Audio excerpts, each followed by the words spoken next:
When it comes to world religions, who is right? And how could we know?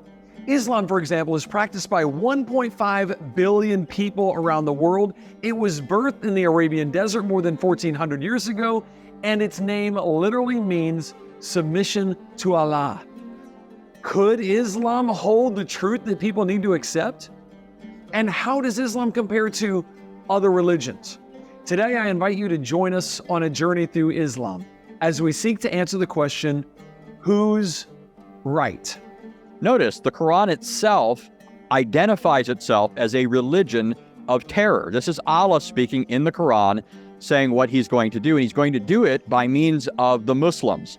In Islam, Allah has no fixed character. You can't really think in terms of definite attributes when it comes to Allah, because his absolute unity makes him sort of a blank. He's just this arbitrary will in Islam.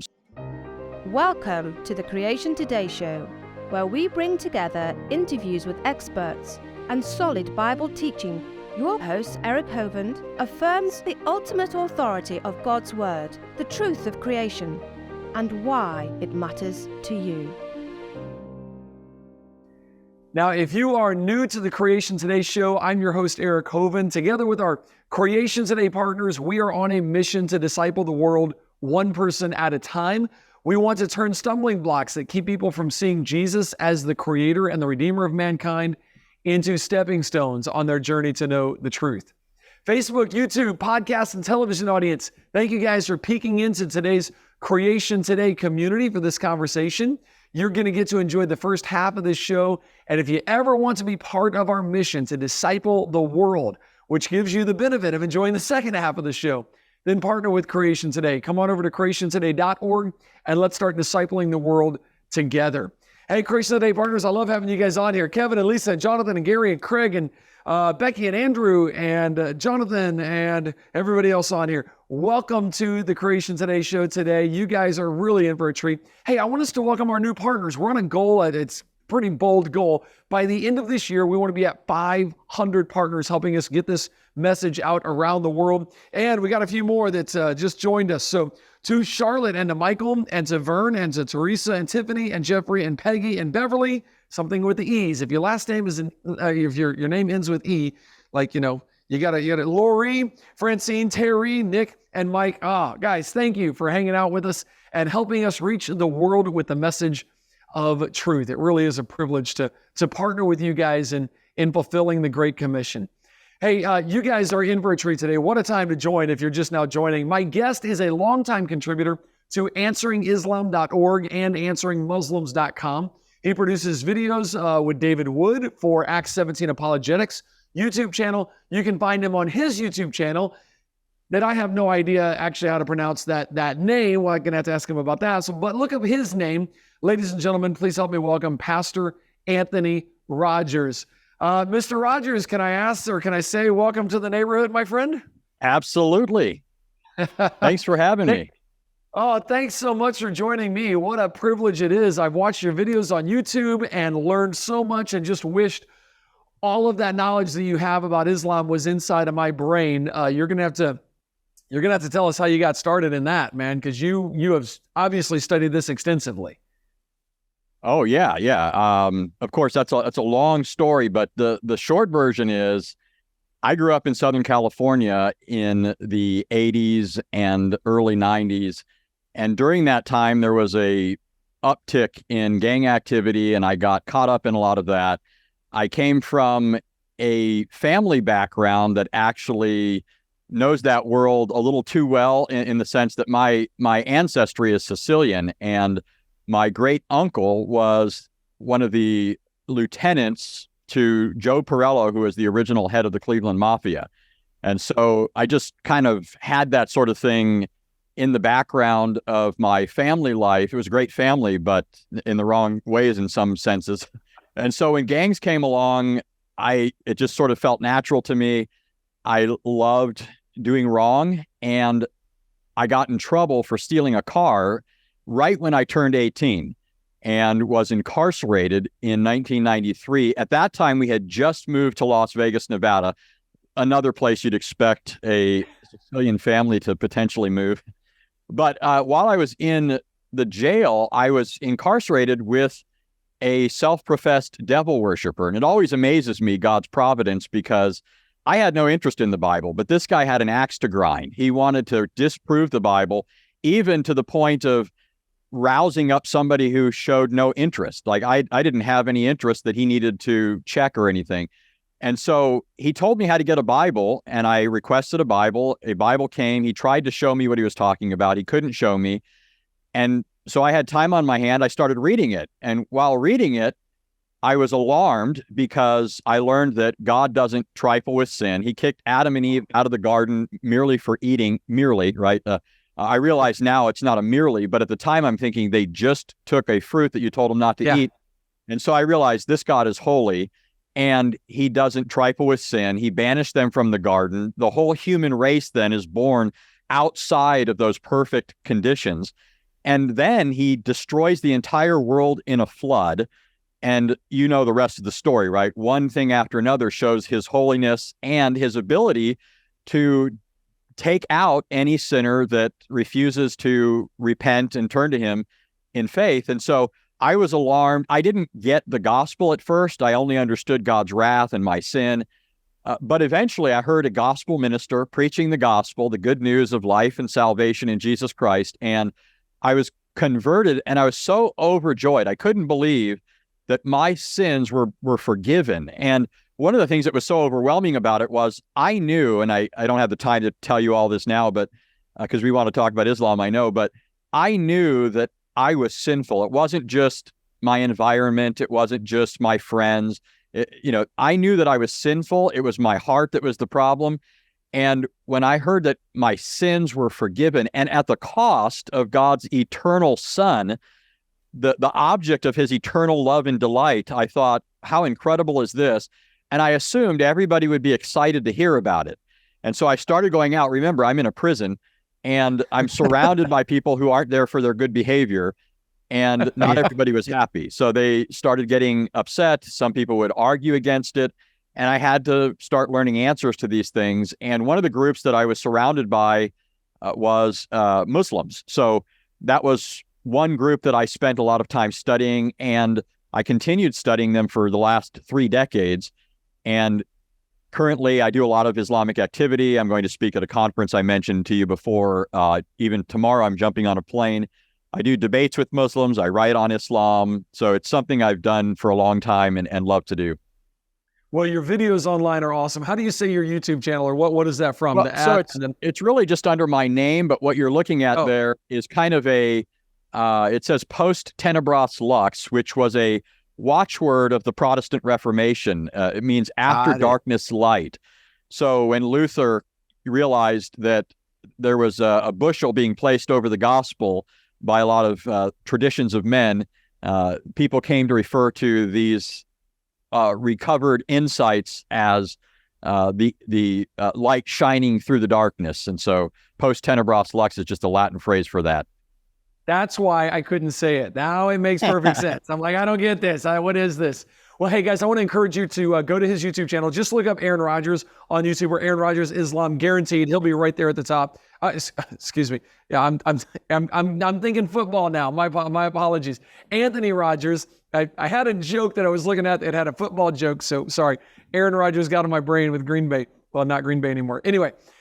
Hey, I do have a giveaway, by the way, for those of you joining me live. If you're on YouTube, Facebook, Twitter, whatever, all you have to do is type in a comment to win. And let me just tell you what it is. Our friends over at masterbooks.com are allowing us to do a giveaway, and I appreciate that. They have written an impressive 3-volume set on world religions and cults, and volume number 1 actually deals with Islam. So I want to give that book, number 1, away to several of you today. In order to be in the drawing to win, all you have to do is answer this question: what are the 3 biggest religions in the world? Now, you don't have to be first. I don't care if you cheat at looking at other people's comments. However you get the answer, as long as you get it right, what are the 3 biggest religions in the world? Put those in the comment right now. For my partners right here, you guys too. You guys are in this drawing too. So anybody can win this if you make the comment on what are the 3 biggest religions in the world, and I'll announce that winner in just a few minutes. All right. I'm ready to jump into this, Anthony. To me, this is fascinating, and I've heard several of your talks now where I just go, I'm ready for you to just start teaching. Where should we start when it comes to Islam? I'm curious about what they think about Jesus. I'm curious about what they think about sin. I'm curious about what they think is needed or necessary for salvation, if they can obtain salvation, how it compares to other religions. So where do we need to start to understand Islam? Well, one of the things I like to start with is just the very different nature of Christianity's means of spreading itself. So, for example, here's a quote that I've long remembered. It's from Anthony Flew. Now, you may know who Anthony Flew was, or some of your guests will. He was famous. He's deceased now, but he was famous back in the day for most of his life being an atheist and a protracted critic of Christianity and really any theistic religion.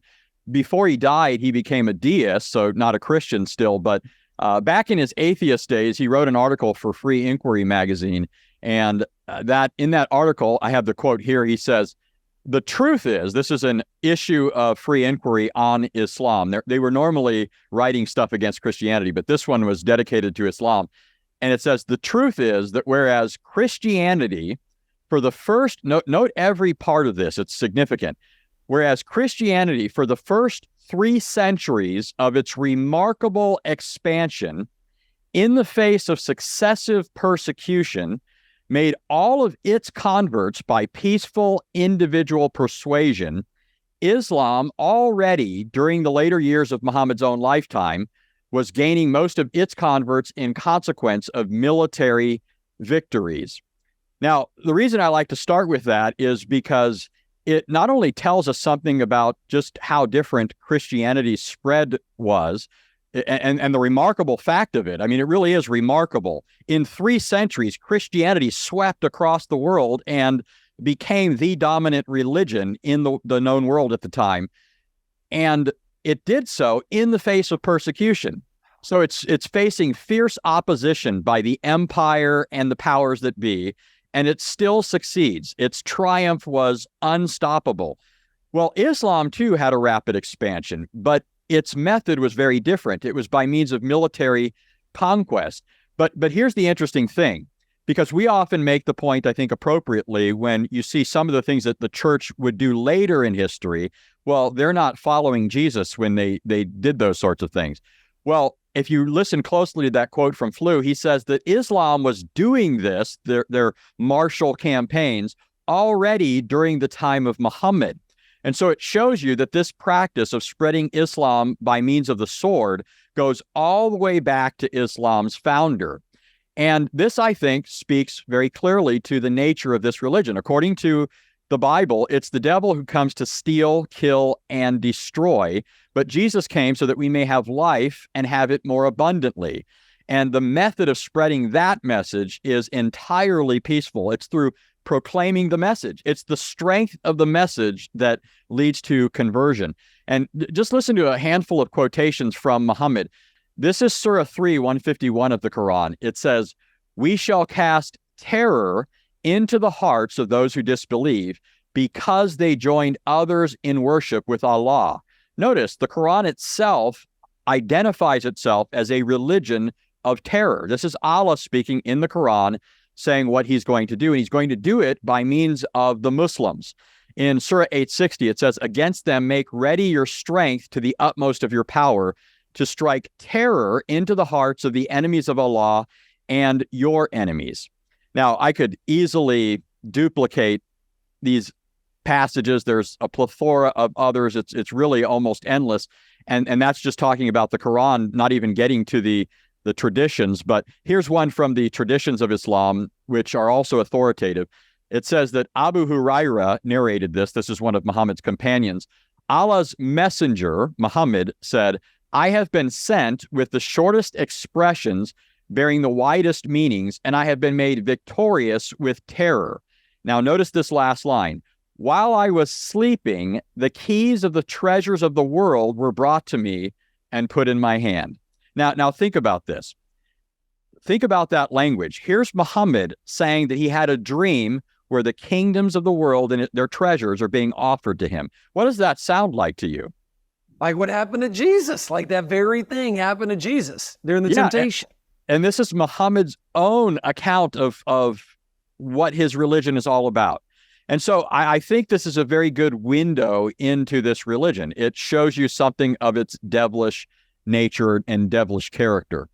Wow. So how do you respond, though, when people are like, no, you don't understand. Islam is a religion of peace.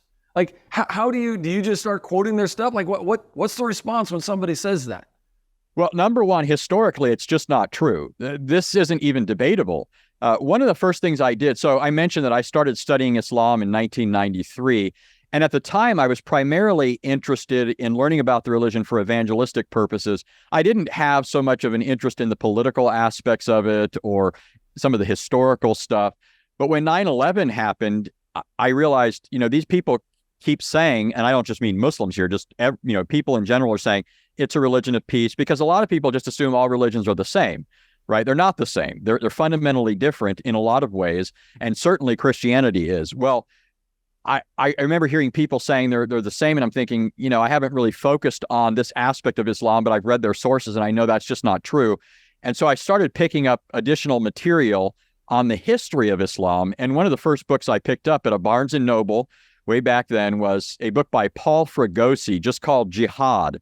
And it is a chronicling of the history of Islamic conquest in one nation after another since the time of Muhammad.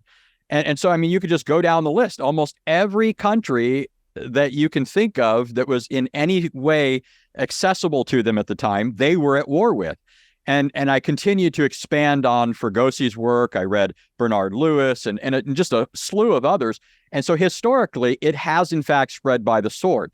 So you got to ask the question, well, if the religion has been doing this and has been doing this throughout its history, how do we account for that? It's sort of like, how do we account for the Christian church suddenly worshiping on Sunday? These are Jews, right? They had been beaten to a pulp by God for disobeying him. And one of the reasons for being chastised was disobeying him on the Sabbath day, right? So how do you get this group of apostles and other Christians to start worshiping on Sunday after that? You got to have some accounting for that. And the accounting for that is the resurrection, right? Well, Right. What accounts for the immediate fact of Islam spreading by means of terror? Well, it's what I just read in the Quran. These verses sufficiently explain this. And I only scratched the tip of the proverbial iceberg. This, again, is endless. Another book that people could get and just see, I remember the author just has a litany of quotes, is called Blood of the Moon, written by George Grant. He just points out how this has been true of Islam from day one, and it's in the sources. Now, I didn't need these sources to show me that it's in the Islamic sources, but the history of it was what I was trying to gain additional information on. So number one, it's just not true historically. Number two, it's not true in terms of their primary sources. If you read the Quran, the chief source of Islam, if you read the Hadith, which are the inspired sayings of Muhammad, so as long as you can reliably trace a tradition back to Muhammad, according to Muslims, then it's just as inspired and true as the Quran.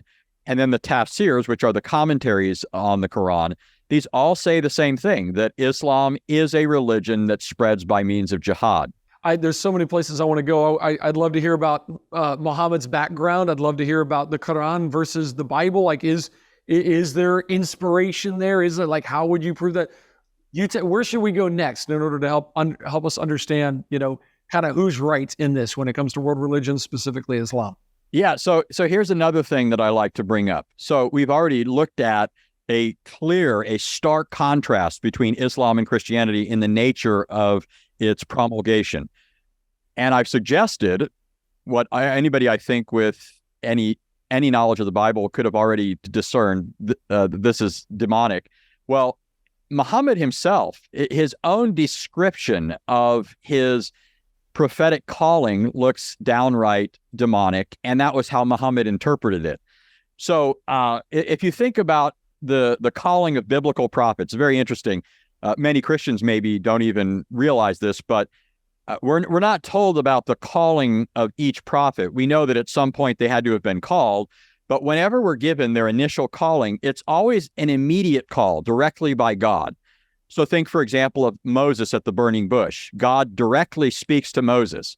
Think of Isaiah in Isaiah 6. He has a vision of the Lord seated upon his throne, and the angels are crying out, "Holy, holy, holy is the Lord God Almighty." Ezekiel in Ezekiel 1 sees the Lord by the river Kibar, right? These are all descriptions of their initial callings. The same thing with Paul. He saw the Lord, right? This is stock in trade for the prophets. They see the Lord. These are awesome encounters. And of course, the people who see them are overwhelmed, but they're overwhelmed because of their sinfulness and because of God's majesty, and their fears are quickly allayed. God tells them he's there to use them to spread his word and so forth. And the reason they're getting called immediately by God is so that they'll have a backbone. They have to know that what they're going to do is from God, or else they're not going to be able to withstand the onslaught. Because not only are the enemies of God not going to receive this well, but in many cases, the people of God, ostensibly the people of God, are not always going to receive this. So they have to have a backbone. Well, what does Muhammad's calling look like? Well, I got to be honest with you. It looks more like biblical descriptions of demonic possession than anything else. And this is based on the Islamic sources. So here's the rundown of, I was going to tell you what it looked like when he got his subsequent revelations, but I'll come to that in a second. His first calling, here's his first calling, his own description of it. He says that he retired to a cave on Mount Hira, that's in Arabia, outside of Mecca, where he grew up and his tribe was located, the Quraysh tribe. He was meditating in a cave, and a being appeared to him, which was not at first identifiable to him. He didn't know who or what this being was. This being appeared to him and told him to recite. Now, you need to understand that in Arabia at the time, there was a phenomenon known as, they were poets. There were poets at the time, and it was believed that the ones that were really good at poetry, that really excelled at the gift of oratory and so forth, it was believed that they were possessed by desert jinn or demons. And so when Muhammad hears this recite, he thinks of this in this light. He thinks that he's being inducted into this sort of poetic society, if you will. And he says, "I can't recite. I'm not a poet," is basically his response. And what happens is this being takes hold of Muhammad and forcefully begins to squeeze him around his chest and neck until it felt like the life was draining out of him. And then he was released and he fell to the ground. Well, when he regained his composure, he's told again to recite, and he says again he can't, and he's once again manhandled by this being until he feels like he's going to die, and he falls to the ground, and he rises up again, and he's told to recite, and finally this time he recites.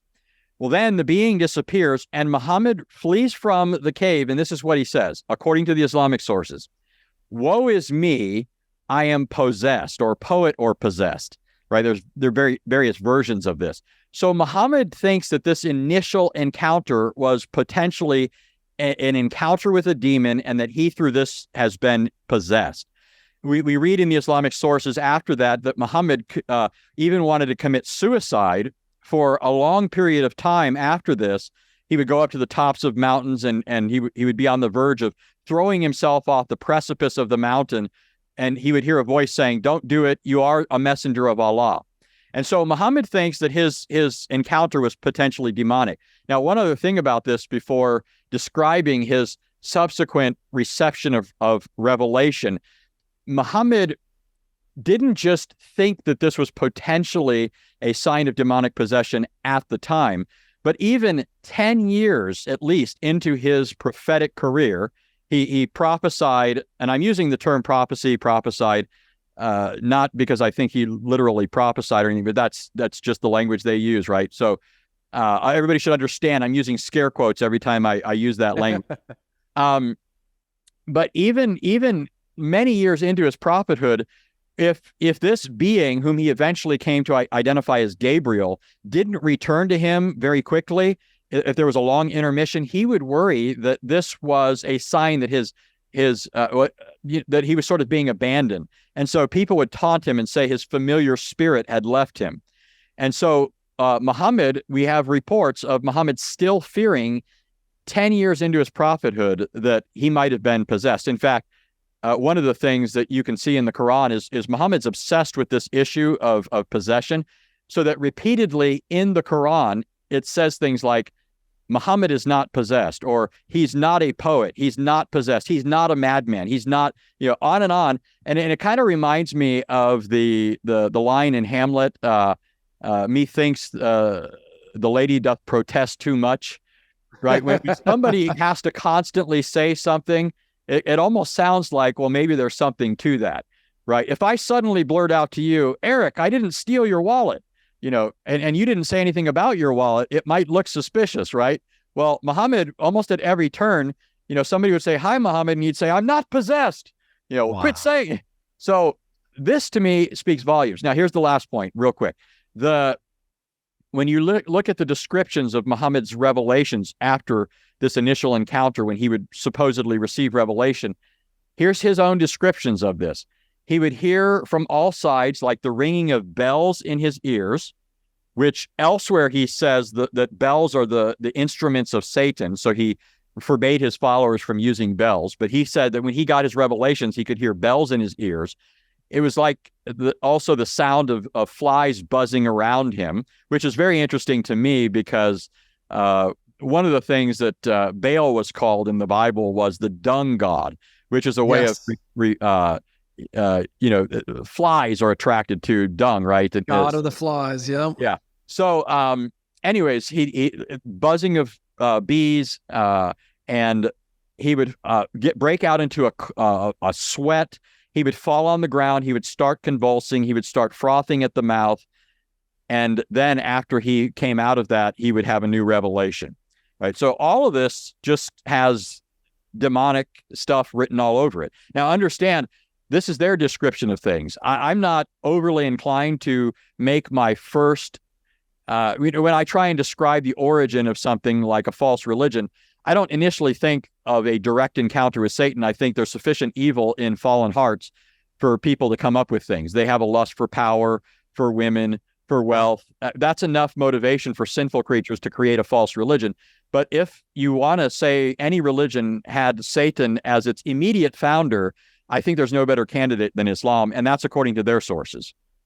That's interesting because when you think of somebody being filled with the Spirit, you don't get somebody who's wanting to go jump off a cliff and commit suicide as they say Muhammad wanted to do, or he recorded that he wanted to do. It is a stark contrast. And so you would really say it seems as though Islam is the product of it's a religion of the devil. Yes. Wow. Okay. We're gonna have to answer the question then, who is Allah? And we got more to get into, but first, let me give away this book. It's volume 1 of World Religions and Cults from Master Books. And I want to thank Master Books, man. If you haven't had a chance to check out what they do, a plethora of material at masterbooks.com. You need to do that. But for those of you who commented, thank you guys so much. For our partners right here with me, hey, Tom Crabtree, I love you, buddy. The girls in the office said, you are the winner. We'll get that to you. Hey, for the rest of you on social media, you need to email us if you're the winner. If I call your name, email us comments@creationtoday.org, comments@creationtoday.org. On YouTube, Truth Defenders. You just won your copy of book 1 of the 3-volume set of World Religions. So Truth Defenders, send us an email. On Facebook, Matt Oriola on my Facebook page, and on the Genesis page, Kathy Mobley. Please send us an email, comments@creationtoday.org, to claim your book, and you will get that today.